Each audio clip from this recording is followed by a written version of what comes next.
Silvestres, um podcast do Fauna News. Oi, eu sou Dimas Marques, editor do Fauna News, e este é mais um episódio do Silvestres. Hoje vamos falar sobre o tráfico de papagaios verdadeiros, o Amazona Estiva. O tráfico de animais silvestres é um crime ambiental marcado pela crueldade e por danos gigantescos aos ecossistemas, à saúde humana e aos cofres públicos. Além de devastar populações inteiras das espécies atacadas, esse crime é responsável pela transmissão de centenas de zoonoses e por gastos do dinheiro público com fiscalização, com burocracia na justiça e com a recuperação de animais nos centros de triagem. Ou seja, o tráfico de fauna é um problemão. E uma das espécies mais traficadas no Brasil é justamente o papagaio verdadeiro. Como acontece todos os anos, estamos entrando no período de reprodução da espécie no Cerrado brasileiro e, consequentemente, começa a temporada de tráfico. A partir de agora, mês de setembro, até o final do ano, milhares de filhotes serão retirados dos ninhos para serem vendidos pela internet ou em feiras. É assim há décadas. O problema parece não ter solução. E para falar sobre o assunto, convidei o presidente da ONG SOS Fauna, Marcelo Pavlenko Rocha. Há mais de 30 anos, o Marcelo combate o comércio ilegal de animais selvagens no Brasil e conhece como poucos as entranhas do tráfico de papagaios verdadeiros. Seja muito bem-vindo ao Silvestres, Marcelo. Olá, Dimas, eu que agradeço demais. É um prazer estar aqui falando sobre esse assunto tão importante, não é mesmo? Isso mesmo, Marcelo. Para darmos uma dimensão do problema para quem está nos escutando, quantos filhotes de papagaio verdadeiro você estima que cheguem somente aqui na região metropolitana de São Paulo, por exemplo, por temporada?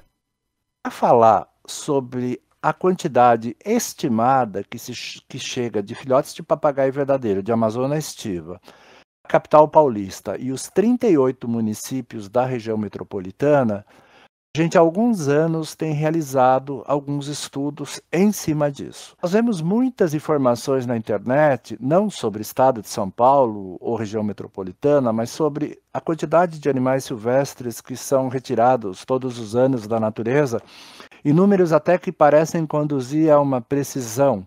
Isso infelizmente, eu tenho que dizer aqui, não posso me negar a dizer isso, esses números eles não podem ser tão precisos assim. Por quê? Porque quando você tem um crime consumado, onde o animal chega no consumidor final, não existe nenhum controle sobre isso. A gente sabe que o número é muito grande, a gente sabe que chegam muitos animais, mas a gente não tem ideia de quantos.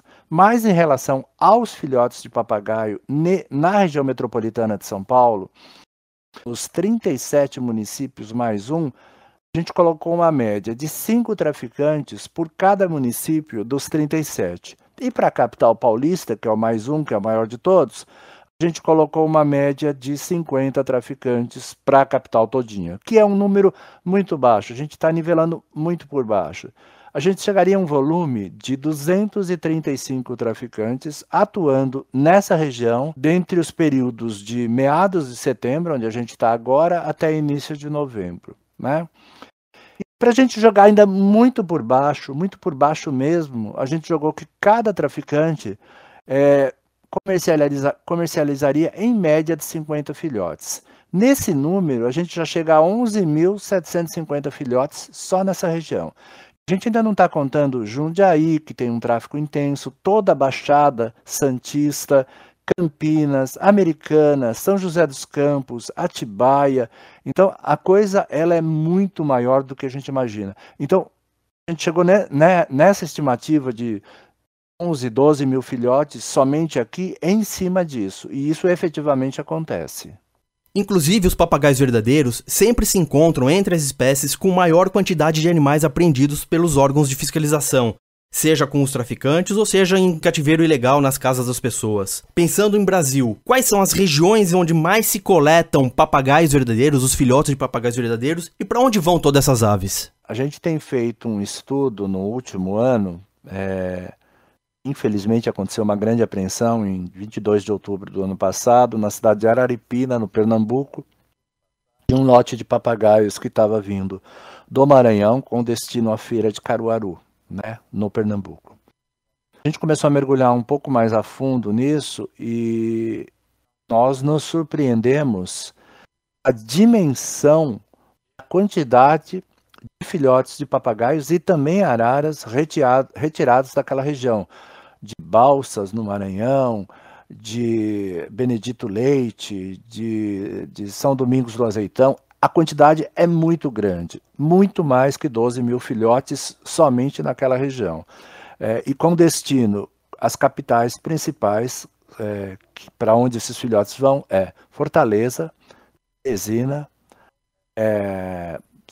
Salvador, vão também para Feira de Santana, Recife e Caruaru, que é um dos principais pontos de chegada desses filhotes.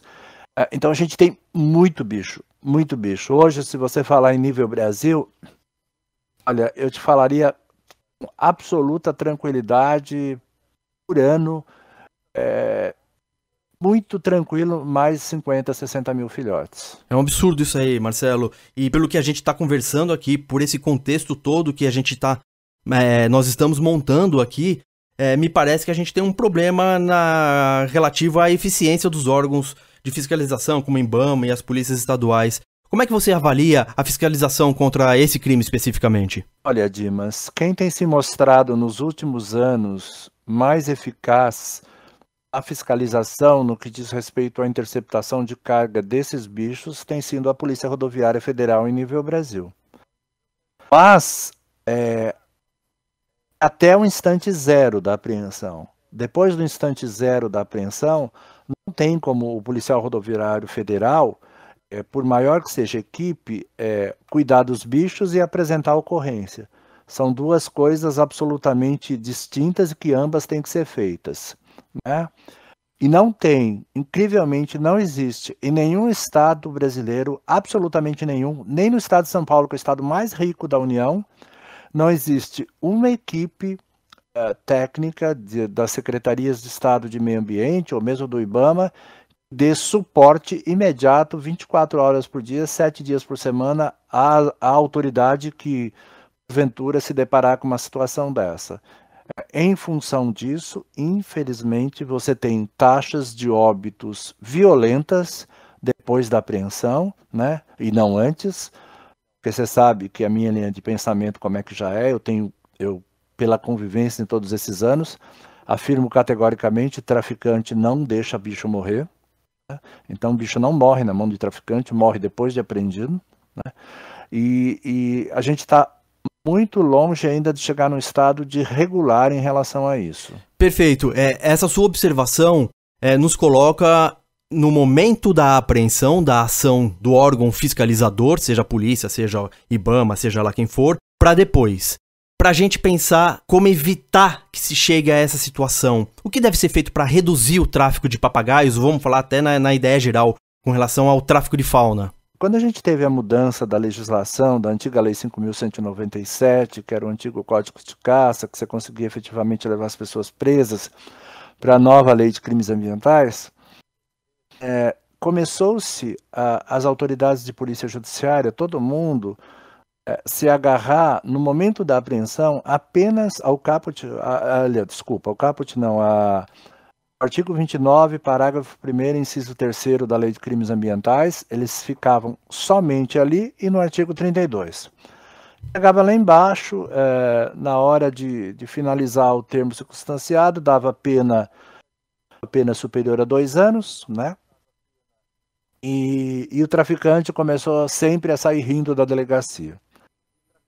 Em meados da década passada, conversando com 2 desembargadores, que eu inclusive comprei o livro deles, Crimes contra a Natureza, eles colocavam de uma maneira um pouco mais profunda um entendimento para a aplicação do artigo 29, seus parágrafos e incisos da Lei de Crimes Ambientais, quando se desse em função do exercício da caça profissional e tudo mais, espécies ameaçadas. E aí a gente percebe que claramente se consegue sair do termo circunstanciado e se instaurar inquérito e ter prisão em flagrante. Só que a maior parte dos personagens das autoridades de polícia judiciária, eles não querem fazer isso. Porque dá trabalho. Dá trabalho você pegar e instalar o inquérito, aí vai ter que ir para o fórum, aí vai para o Ministério Público, aí vai para o Poder Judiciário. Nem todos ali dentro também estão com essa disposição toda, né, para fazer esse tipo de coisa, diferentemente de um TC, de um termo circunstanciado, que dá uma transação penal. E tá tudo bem, olha, você aceita, quero, legal, você vai prestar serviço à comunidade, show de bola, fechou, né? Então, se aplicasse a lei exatamente como ela é, né? E até a gente abordando lá no artigo 180, receptação do delegado Saraiva, Alexandre Saraiva, que também daria, e até na questão da lei 12.850 de formação de associação criminosa. Você começaria a reduzir, por quê? Porque todo mundo ia começar a dormir na jaula e ficar na jaula.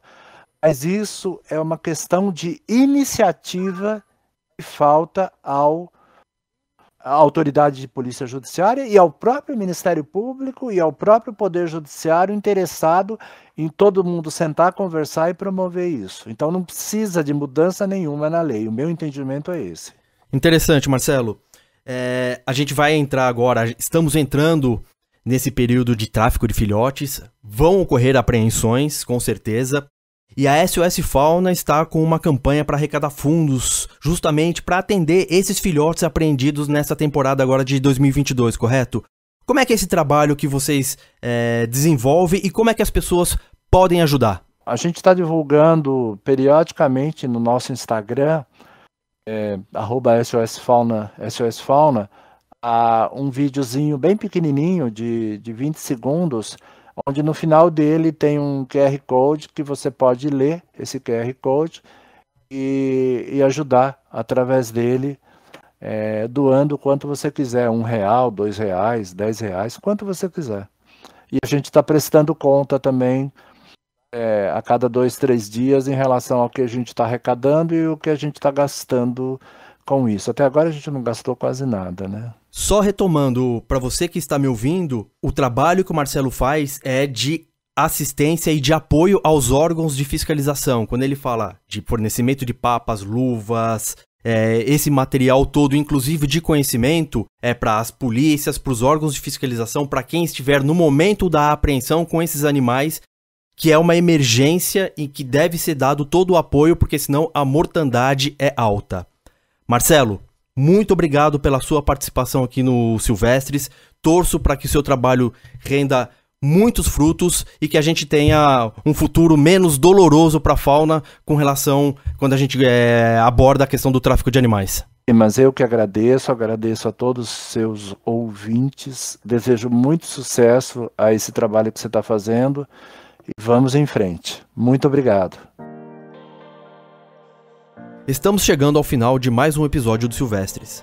Mas antes de me despedir, quero convidar você, que está nos acompanhando pelo YouTube, a se inscrever no canal do Fauna News.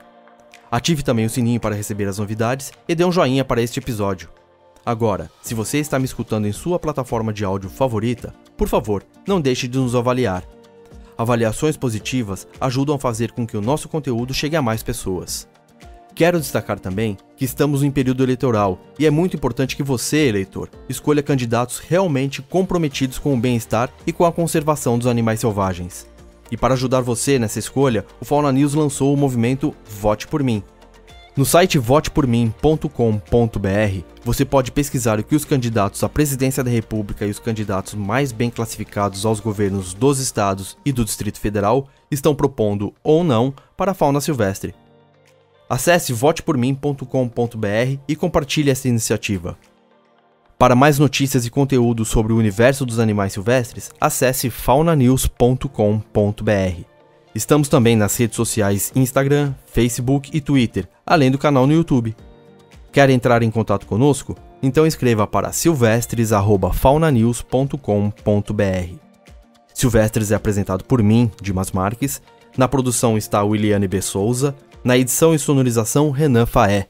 Na vinheta, a voz de Bruna Borjaili. Muito obrigado e até o próximo episódio. Silvestres, um podcast do Fauna News.